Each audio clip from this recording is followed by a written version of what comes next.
Allez, c'est parti pour un nouveau numéro de C'est du solide sur Boursorama. Chaque semaine, plein de conseils avisés pour mieux gérer donc son épargne immobilière. Aujourd'hui, cette question qui revient souvent d'ailleurs dans la bouche des épargnants. Combien de temps est-ce qu'on doit conserver, garder au chaud ses parts de SCPI? Bonjour Jean-Marc. Bonjour David. Bon, j'ai envie de dire que, pardon, je mets les pieds dans le plat, mais vu que les frais qu'on se tape au début en achetant des SCPI, j'ai envie de dire qu'il faut quand même les garder un peu pour amortir les frais.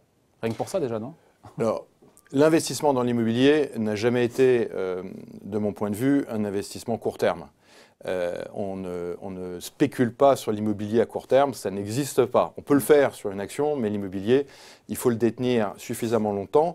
Un, pour toucher les revenus de l'immobilier, et deux, pour prendre la hausse de l'immobilier, sachant que l'immobilier, c'est un peu cyclique. Donc il faut idéalement détenir son immobilier, part de SCPI compris, pour une période d'au moins 10 ans, pour coiffer les cycles immobiliers. Parce que le cycle de l'immobilier, pour le coup, commercial, tertiaire, professionnel, ce sur quoi on investit au travers des CPI, il ressemble un petit peu au cycle immobilier de résidentiel traditionnel? Alors, oui. Il y a des cycles, Ouais. L'immobilier, il y a plusieurs familles, mais évolue globalement de la même façon. On ne peut pas imaginer du logement qui s'envole et du bureau qui s'écroule, puisque demain, les bureaux peuvent devenir des logements et inversement. Donc il y a quand même une corrélation forte entre les différentes catégories de l'immobilier. Néanmoins, l'immobilier tertiaire subit moins les cycles que l'immobilier de logement, puisque les baux sont beaucoup plus longs. En immobilier tertiaire, ce sont des baux de 9 ans, alors qu'en immobilier de logement, c'est beaucoup plus court. Jean-Marc, vous évoquiez la durée de 10 ans. On a des stats quand même sur la durée de détention des épargnants de CPI. Alors, oui, parce que Sofidy existe depuis 32 ans maintenant, donc on a un historique de plus de 30 ans, et on se rend compte que l'immense majorité de nos associés, de nos clients, sont toujours là.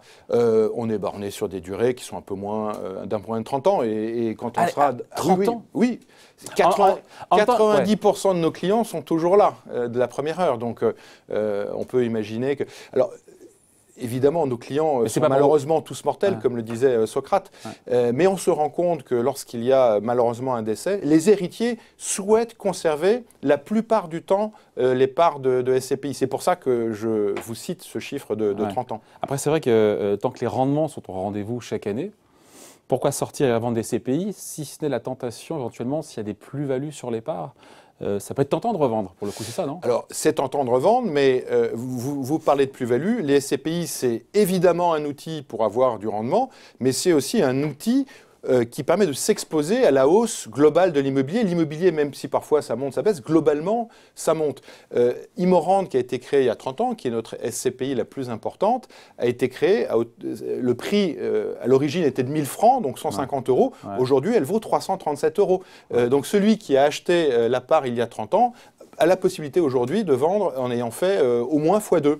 Bon. Après, on se dit, c'est aussi une question d'âge peut-être, non? Comment ça se passe la durée de détention, elle n'est pas la même si on a 30 ans, encore une fois, 40 ans, 50 ans ou plus? Alors en fait, elle est la même, parce que la SCPI peut être achetée pour deux raisons principales. La première, c'est de préparer sa retraite. Donc idéalement, il faut acheter des SCPI aux alentours de 45 ans, 15 ans. Qui est l'âge moyen d'ailleurs? Il est de 50, entre 50 et 52 ans à peu près.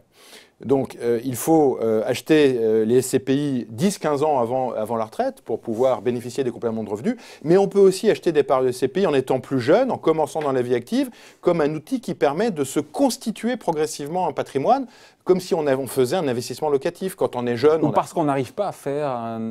Parce que ça coûte cher, de plus en plus cher dans les grandes métropoles, à Paris ou ailleurs, qu'on n'arrive pas à acheter, parce que le mètre carré à plus de 10 000, ça donne pas envie. On sort de fac ou d'école, on a un premier job, on n'est pas marié encore, on n'a pas encore d'enfants, on a un peu d'argent à mettre de côté, mais c'est vrai que les prix de l'immobilier ont tellement monté qu'on ne peut pas acheter aujourd'hui un studio à Paris. L'idée serait de plutôt acheter des parts de SCPI sans avoir d'ailleurs de soucis de gestion aucun. Ok, donc c'est plutôt les quadras, pour le coup, qui achètent dès le départ. Quand on est qu'un cas aussi, c'est pas trop tard, pour le coup quinquas, non, on peut préparer sa retraite. De toute façon, aujourd'hui, la retraite, on ne sait pas trop, David.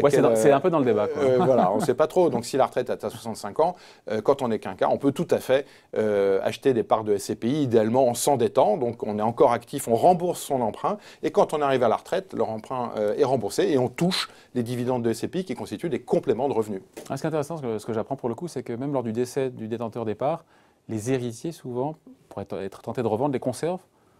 Les héritiers, la plupart du temps, conservent les parts détenues par le défunt. Ah, c'est intéressant ça. Bon, merci pour ces conseils. Merci David. C'est du solide, c'est fini pour aujourd'hui, mais évidemment, on sera de retour dès la semaine prochaine sur Boursorama.